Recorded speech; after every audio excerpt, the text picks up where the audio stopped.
Medical college Delhi से। और NEET 2019 में मेरे मार्क्स थे 650 आउट ऑफ 720 और रैंक थी 991। So I was a dropper for 3 consecutive years। मैंने 2016 में 12th पास की थी एक दिल्ली के गवर्नमेंट स्कूल से। फिर उसके बाद 1 साल कोचिंग ली थी आकाश जनकपुरी से। उसके बाद 1 साल सेल्फ स्टडी से ट्राई करने की कोशिश की थी कि घर पे बैठ करके हो जाए, तब भी नहीं हुआ। फिर थर्ड ईयर में, मतलब थर्ड ईयर ऑफ ड्रॉप में, मैंने मोमेंटम एक लोकल कोचिंग है हमारे घर के पास, वो ज्वाइन की थी। 2 साल मेरे जो 2 सबसे बड़े रीज़न थे अपने सिलेक्शन ना हो पाने के, वो पढ़ाई नहीं था, वो माइंडसेट था। पहला कि माइंडसेट अच्छा नहीं था, कि दिमाग में मतलब हमेशा ये चलता रहता था अगर नहीं हुआ तो क्या करेंगे, कि बैकअप रखना है। मतलब दूसरे लोग, रिश्तेदार या फिर दोस्त ये सब सुझाते रहते थे कि इस बार भी नहीं हुआ तो क्या करेगा, बीएससी कर लियो, बी फार्मा कर लियो, इस तरीके की चीज़ें बोलते थे। लेकिन मन अंदर से कहीं ना कहीं था कि हाँ भाई यही करना है। तो बैकअप का दिमाग में रहता था, बैकअप क्या होगा, क्या करेंगे। तो मैंने उसको, मतलब लास्ट ईयर में जो टीचर्स थे उन्होंने थोड़ा बहुत समझाया, जो मोमेंटम के टीचर्स हैं उन्होंने मेरा माइंडसेट चेंज किया, जिसकी वजह से मेरा सिलेक्शन हुआ। कि अगर सिलेक्शन नहीं होगा तो क्या हो जाएगा, कि नहीं होगा, तेरा मन है तो तू 34 साल बैठ जियो दोबारा से करने के लिए, लेकिन करना है। तो फिर दिमाग में कुछ ऐसा चेंज आया कि अगर अगली साल ही करना है तो इसी साल क्यों ना अच्छे से जितना ट्राई कर सकते हैं। टेंशन वेंशन तो अगली साल भी और ज़्यादा हो जाएगी, तो इससे अच्छा तो इसी साल अच्छे से जितना टाइम है, चाहे 1 महीना है, चाहे 2 महीना है, चाहे 4 महीने, दिमाग में यही चलता रहता था कि इसी बार जितना कर सकता हूँ कर लूँगा, ताकि दिमाग में मतलब ये ना रहे कि नहीं हो पाया। फिर मतलब पहली बात माइंडसेट अच्छा बनाया, बैकअप की नहीं सोचनी, ये पॉइंट है यहाँ पे। दूसरा पॉइंट, दूसरों से कंपेयर नहीं करना आपको।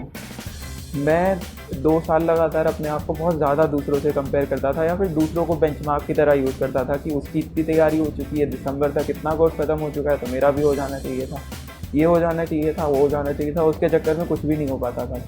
फिर उसके बाद लास्ट ईयर, मतलब जो थर्ड ईयर था मेरा, जिसमें मेरा सिलेक्शन हो पाया है, उसमें मैंने इसमें भी चेंज किया कि मैं अपने कंफर्ट जोन में आ गया। जैसे मैं पढ़ता था, धीरे धीरे आराम से एक एक चैप्टर करके वैसे पढ़ना शुरू किया। मतलब अपने कंफर्ट जोन में, जैसे तुम पढ़ते हो दूसरों को मैंने इग्नोर करना शुरू किया, और अपनी स्ट्रैटेजीज पे फेथ रखना शुरू किया कि जो मेरी तरीका है, जिस तरीके से मैं याद करता हूँ चीज़ों को, वो ही ठीक है मेरे लिए। दूसरा कुछ कर रहा है, कोई और किताब पढ़ रहा है, वो करता रहे। मतलब अपने कंटेंट के ऊपर, जो हमारे पास नोट्स हैं, जो बुक्स हैं, उनके ऊपर रिलाई करना है, फेथ रखना है अपने ऊपर, और करते रहना है बस आराम से, सिंपल चीज़ों से। कॉम्प्लेक्स जितना कर लेते हैं हम अपने आप को, उतना ही ज़्यादा हमारे लिए प्रॉब्लम बढ़ जाती हैं। बी सिंपल से सिलेक्शन हो जाएगा, जैसे मेरा हुआ है। और साथ ही साथ जो ड्रॉपर्स के दिमाग में एक और बात रहती है कि ड्रॉपर्स को तो अच्छा कॉलेज मिलता ही नहीं है, इधर उधर का मिलता है। देखो मेरा 3 साल का ड्रॉप था, मुझे भी मौलाना आज़ाद मेडिकल कॉलेज मिला है, जो कि नंबर 1 कॉलेज है आफ्टर एम्स। तो ऐसा ही है। और सिर्फ मेरे को नहीं, मेरे बहुत सारे दोस्त हैं जिनका 2 या 3 साल का ड्रॉप है, मौलाना आज़ाद में भी हैं और दूसरे कॉलेजेस में भी, जो दिल्ली के अच्छे कॉलेजेस हैं उनमें भी हैं। तो ये है। और 1 साल के ड्रॉप वाले तो बहुत ही सारे हैं। तो इसीलिए आपको मतलब इस टाइम पे टेंशन, डिप्रेशन, जो भी ये नेगेटिव थॉट्स हैं सभी के दिमाग में आ रहे होंगे, ड्रॉपर्स के में थोड़ा ज़्यादा आ रहे होंगे, उसको एक्सेप्ट करना है कि इस टाइम पे सभी को होगा। बस अपना थोड़ा सा टाइम और है, उसके टाइम पे अपना करते रहो, एफर्ट्स डालते रहो। चाहे तुम्हें आउटपुट दिख रहा है चाहे नहीं दिख रहा है, रिजल्ट की तरफ देखो भी मत। और थोड़ी बहुत टिप्स देने की कोशिश की है, मतलब अगली ये जो मेरी वीडियो का मेन कंटेंट है उसमें ट्राई करना कि कुछ एक अच्छा पॉइंट मिले तो उसको पिकअप कर लो। एक और बात कहनी थी कि जब हम मतलब ड्रॉप कर रहे होते हैं तब एक एक पल भारी लग रहा होता है कि इतना टाइम हो गया। मेरे को भी लगता था एडमिशन होने से पहले कि 3 साल हो गए, मेरे को बहुत ज़्यादा टाइम हो गया, इतने टाइम में तो कुछ और कोर्स हो जाता। लेकिन अब जब मेरा सिलेक्शन हो चुका है, मेरे को कुछ ही याद नहीं आता 3 साल का, कि 3 साल कैसे गए, कहाँ गए। ऐसे लगता है कि चुटकियों में हवा हो गए। तो आप लोगों को भी मतलब उस फेज़ के लिए सोच के रखना है कि हाँ आपका भी सिलेक्शन होगा, कितना अच्छे से होगा, और आराम से भी मतलब बी काम एंड कूल, आराम से सिलेक्शन लो, धीरे धीरे तैयारी करो अपनी आराम से।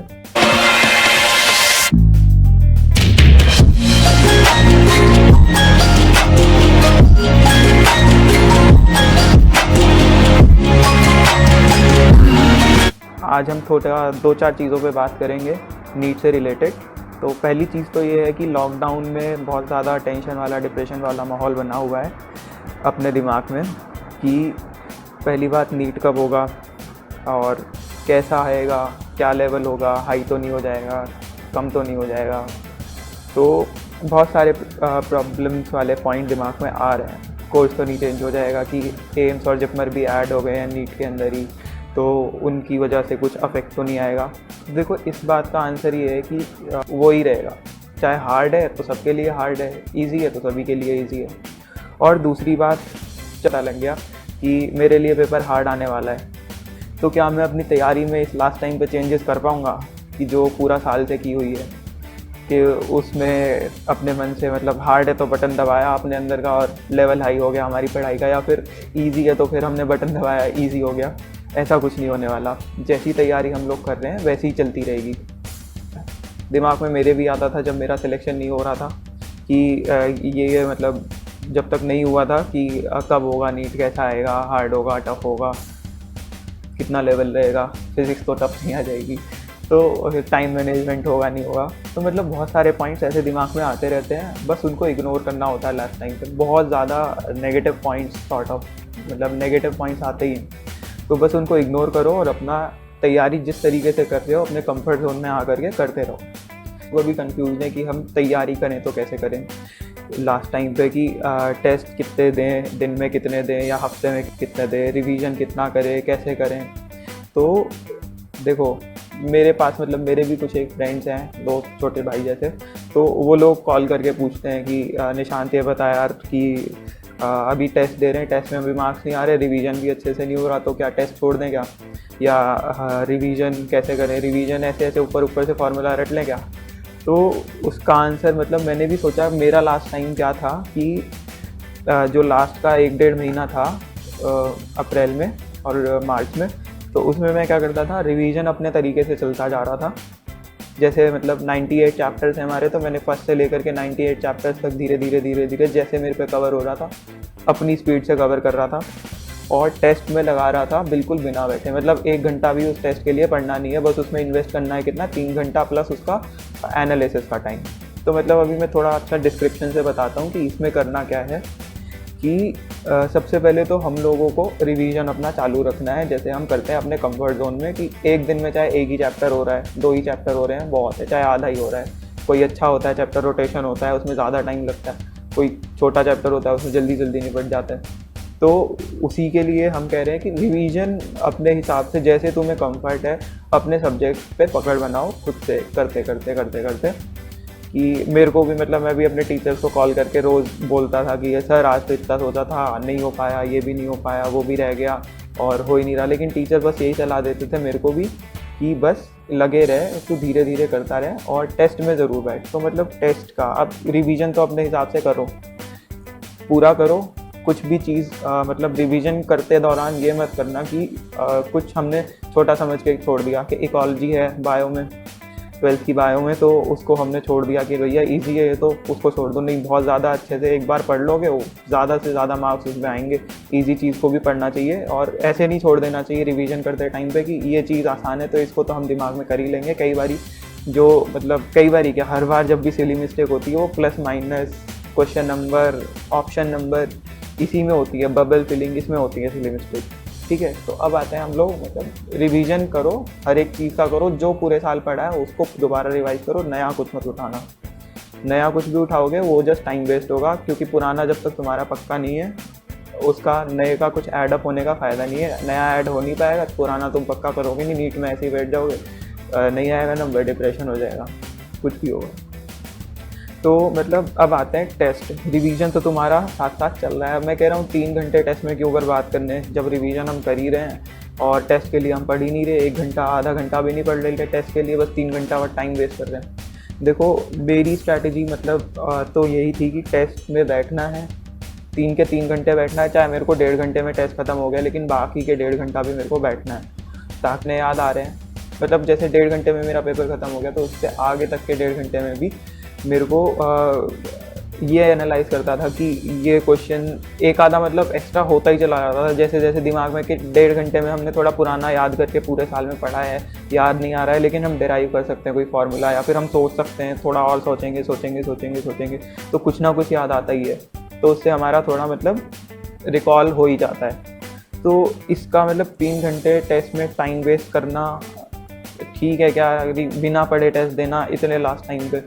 देखो ये ऐसा है कि इसका सबसे बड़ा एग्जांपल मैं देता हूँ, जो मेरे को दिमाग में हमेशा आता है कि हम लोगों ने मान लिया स्टार्ट किया हुआ है काइनेमैटिक्स फिज़िक्स में, शुरू के 3-4 चैप्टर पे पढ़े हैं हम लोग, तो और लेकिन रिवीजन में, और लेकिन टेस्ट आ रहा है हमारा सिंपल हार्मोनिक मोशन का। तो सिंपल हार्मोनिक मोशन के टेस्ट में हम लोग कुछ भी नहीं आता, हमने फार्मूले भी रिवाइज नहीं किए, लेकिन हम बैठ गए 45 क्वेश्चन सिंपल हार्मोनिक मोशन के आगे पढ़े हुए हैं। उसमें से अगर हमारे 15 क्वेश्चन भी 45 में से हो जाते हैं कि हमें आ गए, हाँ ठीक है, टेस्ट के दौरान, वो ठीक है, बहुत खुशी होगी, ऐसे लगेगा कि मतलब मज़ा आ गया कि हाँ चलो इतना तो हो ही गया, अपना काइनेटिक्स चल रही है और ये चल रहा है, कर लिया। और अब तो वैसे भी ऑनलाइन टेस्ट हो रहे होंगे तुम लोगों के, तो और जो ऑफलाइन दे रहे होंगे वो भी ऑनेस्टली करना, जो भी टेस्ट करो, क्योंकि उसमें हमें एनालाइज करना है, ना कि मार्क्स लेके आने इन टेस्ट में। मार्क्स बिल्कुल भी नहीं लाने, मार्क्स तो देखना भी नहीं है कि कितने आ रहे हैं, चाहे 300 आ रहे हैं, चाहे 500 आ रहे हैं, चाहे 600 आ रहे हैं, ठीक है। तो मतलब टेस्ट को हमें ना, टेस्ट देने के बाद एनालिसिस करना बहुत ज़्यादा ज़रूरी होता है, और टेस्ट में एनालिसिस सिर्फ +4 और -1 से नहीं करते, पूरा का पूरा देखना होता है, बहुत कुछ देखना होता है टेस्ट के बाद। मतलब सबसे पहले तो हमें टेस्ट में देखना है कि हाँ यही कि मार्क्स कितना है, ठीक है, मार्क्स देख लिए, वो तो होगी, फॉर्मेलिटी होगी। फिर उसके बाद हमें देखना होता है कि सिली मिस्टेक्स कहाँ हुई है। सिली मिस्टेक्स जैसे कि प्लस माइनस की हुई है, ये हुई है, और कोई क्वेश्चन नंबर गलत पढ़ के गलत आंसर पे टिक कर दिया, या फिर आंसर बी था और ऑप्शन सी था तो हमने बी ऑप्शन बबल कर दिया। मतलब ऐसी सिली मिस्टेक्स बहुत होती हैं, और इनके लिए कुछ फार्मूला की ज़रूरत नहीं होती, बस थोड़ी प्रेजेंस ऑफ माइंड या फिर थोड़ी फोकस की ज़रूरत होती है, काम रहने की ज़रूरत होती है। तो जो भी तुक्के मारने वाले क्वेश्चंस हैं, चाहे वो सही हुए हैं चाहे वो गलत हुए हैं, गलत वाले भी देखने हैं, छोड़े हुए भी देखने हैं, और साथ ही साथ हमें तुक्का जो सही हुआ है उसका भी सॉल्यूशन हमें एक बार क्रॉस मैच करना है कि ये हमने सही तरीके से सॉल्व किया क्या, या फिर ये उस टाइम पे मतलब कॉन्फिडेंस होता है कि तुक्का आप सही हो गया तो जब भी नीट में सही हो जाएगा। ज़रूरी नहीं है कि वो चीज़ तुक्के में आज याद आ गई तो नीट में भी आ जाएगी। तो इसीलिए टेस्ट के बाद 180 क्वेश्चंस को आंसर भी मैच करना है, ट्राई करना है कि सॉल्यूशन भी मैच कर लें। रिवीजन तो हमारा चल ही रहा है, टेस्ट का हमारा ऊपर से ऐड ऑन हो जाता है कि 180 क्वेश्चन हमने उस टॉपिक के कर लिए जो आज हम पढ़ भी नहीं रहे। टीचर से डाउट्स पूछो, जो भी टेस्ट हो गया है, और आपस में सॉल्व करके देखो, डाउट्स मत छोड़ना इस टाइम पे, जो भी टेस्ट में आ रहा है। ज़्यादा से ज़्यादा क्वेश्चंस, मतलब ऐसे मत करना कि नंबर ऑफ़ क्वेश्चंस के पीछे भाग रहे हो, क्वेश्चंस जो किए हैं उतने ही बहुत अच्छे से करने। और रिवीजन तो मेरा मेन पॉइंट यही था कहने का कि रिवीजन करते रहो अपने हिसाब से, और टेस्ट दे दो एक बोनस के लिए, कि उसमें हमें पहली बात तो सिली मिस्टेक्स पता लग जाएंगी, हमें अपने कॉन्सेप्ट्स पता लग जाएंगे, हमें ये भी पता लग जाएगा कि हमने पिछले पूरी साल इतना पढ़ा है तो उसमें से हमें कितना लास्ट टाइम पे याद आ रहा है, ये पता लग जाएगा। रिकॉलिंग मतलब हमारी चेक हो जाएगी कि हम कितना याद रख पा रहे हैं या कितना हम रिकॉल कर पा रहे हैं। और साथ ही साथ बहुत बड़ी बात क्या होगी कि 180 क्वेश्चन हमें आज ही किसी दूसरे टॉपिक के पता लग जाएंगे और समझ में भी आ जाएंगे, क्योंकि पूरा साल पढ़ा हुआ है। जब हम डाउट पूछेंगे किसी से या फिर सॉल्यूशन देखेंगे तो उसमें हमें रिलेट हो ही जाएगा। वर्सेस रिवीजन नहीं करना, टेस्ट को ही अकोमोडेट करना है रिवीजन के साथ में। रिवीजन बहुत ज़्यादा ज़रूरी है, रिवीजन इज़ प्राइमरी थिंग और टेस्ट भी प्राइमरी थिंग है, लेकिन टेस्ट ज़रूरी नहीं है कि अगर हमारे पास टाइम नहीं मिल रहा, कि जैसे 2 दिन एक टेस्ट के मिल रहे हैं और उसमें 16 चैप्टर आ रहे हैं हर एक सब्जेक्ट के 4-4, तो इसका मतलब ये नहीं है कि हम 16 के 16 2 दिन के अंदर ऐसे करके ख़त्म करके निकल जाएं, आगे बढ़ जाएं कि आज हो गए तो हो गए, नहीं हुए तो फिर नीट तक भी नहीं हो पाएंगे। यही थिंकिंग हमें टेस्ट को तैयारी करने में मजबूर करती है, और जिस तैयारी को हम जल्दी जल्दी करके रिवीजन मतलब ऐसे ही कर देते हैं उल्टा सीधा, कि थोड़ा थोड़ा ऊपर से सुपरफिशियली पढ़ लिया और मतलब ज़्यादा अच्छे से रिवाइज़ किया नहीं, टेस्ट में बैठ गए, थोड़ा बहुत मार्क्स आ गए, बैठ गए, जब लास्ट में जाके पता लगता है कि नीट में हमने अच्छे से रिवीजन नहीं किया था तो हमें मतलब चीज़ें याद नहीं आ रही हैं, क्योंकि हम अपने कंफर्ट जोन में नहीं थे। हम ये सोच रहे थे कि टेस्ट सिर्फ इस टेस्ट में मार्क्स आ गए तो नीट में भी मार्क्स आ जाएंगे, इस टेस्ट में ये चैप्टर्स 16 चैप्टर्स तैयार हो गए तो फिर 16 चैप्टर्स वहाँ पे भी याद रहेंगे। अगर आज 16 चैप्टर नहीं हुए तो फिर नहीं हो पाएंगे। ऐसा कुछ भी नहीं होता। अपनी स्पीड से अपने कंफर्ट जोन में चलते रहो, धीरे धीरे या फिर तेज तेज, जैसी भी जिसकी स्पीड है। बी योरसेल्फ, अपने तरीके से ही काम करना और रिवीजन करते रहो अपनी स्पीड से। टेस्ट ज़रूर देते रहो, टेस्ट से बहुत ज़्यादा पता लगेगा। आज शुरू में लगेगा कि टाइम वेस्ट कर रहे हो बिना पढ़े बैठ करके, लेकिन जब सिलेक्शन हो जाएगा उसके बाद में पता लगेगा कि हाँ, टेस्ट देना बहुत ज़्यादा ज़रूरी था और ये ज़रूरी नहीं था कि टेस्ट में तैयारी करने के बाद ही बैठो। टेस्ट एक और छोटा सा पॉइंट है जिसका ज़्यादा बड़े इफेक्ट्स आते हैं कि टेंशन बहुत होती है लास्ट टाइम पे और पीयर प्रेशर बहुत होता है। दोस्त देख रहे होते हैं, दोस्त बोल रहे होते हैं दूर से कि ये मेरी तो फिज़िक्स इतनी हो गई है, तो फिज़िक्स करके रख दी, केमिस्ट्री करके रख दी, अब बायो तो 2 दिन में हो जाएगी, ऐसे हो जाएगा वैसे हो जाएगा। ऐसा होता है थोड़ा थोड़ा, तो इसके ऊपर इग्नोर मारना है। किसी भी दूसरे इंसान के ऊपर ध्यान नहीं देना कि उसकी तैयारी कैसी चल रही है या आपकी कैसी तैयारी चल रही है। कंपेयर नहीं करना, सिर्फ अपने को कल से कंपेयर करना है कि कल हमने कैसे थे, आज हम कैसे, उससे कंपेयर करके देखते रहो कि तुम्हारा कैसा चल रहा है तैयारी में किसी को भी मत देखो। ये तुम्हारा टाइम है, सिर्फ लास्ट का टाइम है। अभी 1 महीना ही है लगभग तैयारी का। क्वारंटाइन की वजह से बढ़ गया है, पहले 3 मई को पेपर हो जाना था, अब थोड़ा सा आगे बढ़ गया है। थोड़ा तुम्हें लग भी रहा होगा कि जल्दी से होगा कि छुट्टी हो, पता लगे हमारा सिलेक्शन कैसे होना है, कितने मार्क्स आने। तो इसकी टेंशन मत लो, पेपर जब होगा हो जाएगा। तुम बस अपना एफर्ट्स डालते रहो लगातार। टेंशन बहुत होगी दिमाग में, टेंशन को इग्नोर करो या फिर एक्सेप्ट करो कि हाँ टेंशन है, चलो मान रहा हूँ, लास्ट टाइम पे सभी को टेंशन होती है, लेकिन एफर्ट्स डालने नहीं रोकूंगा और एफर्ट्स डालते देखता चला जाऊँगा। रिजल्ट के बारे में ज़्यादा नहीं सोचना है कि कैसे रिजल्ट आने वाले हैं। हर एक चीज़ का रिजल्ट आज ही नहीं आता है, थोड़ा टाइम लगता है, ठीक है। तो टेंशन नहीं लेनी है, पीयर प्रेशर नहीं लेना है। पीयर प्रेशर के साथ साथ पेरेंट प्रेशर भी नहीं लेना है कि पेरेंट्स बहुत ज़्यादा प्रेशराइज़ करते हैं कि अभी तेरे मार्क्स 650 से ऊपर नहीं आ रहे हैं, 600 से ऊपर नहीं आ रहे हैं, इससे ऊपर नहीं आ रहे हैं। मतलब बेंचमार्क सेट होते हैं अपने अपने स्टेट्स में या फिर अपने एरिया में कि इतने मार्क्स आने ही चाहिए तभी सिलेक्शन होता है। तो उन चीज़ों के ऊपर ध्यान मत दो। अभी सिर्फ टेस्ट देने हैं, टेस्ट मार्क्स के लिए नहीं देने, टेस्ट अपने एनालिसिस के लिए देने हैं और पेरेंट्स को खुश करना है तो नीट में करना है, ना कि इन टेस्ट के मार्क्स दिखा करके पेरेंट्स से बोल देना। और शांति से अपना काम करते रहो कंफर्टेबली। टाइम मेरा एक और पॉइंट है कि बोरियत में खाली टाइम में क्या करें। पूरा टाइम हम लोग मतलब पढ़ते रहते हैं, लास्ट टाइम पे टेंशन हो जाती है बहुत ज़्यादा, तो हम यूट्यूब खोल के बैठ जाते हैं या फिर हम कोई सी मूवी देखने लग जाते हैं, मतलब इस टाइम पे कंपटीशन के मूड फ्रेश कर लेते हैं। लेकिन असल में हम लोग मूवी देख लेते हैं या वेब सीरीज़ देख लेते हैं, उससे हमारा मूड फ्रेश होता नहीं है। तो मूड फ्रेश करना है तो कैसे करना है, या फिर फोकस और बढ़ाना है तो कैसे बढ़ाना है।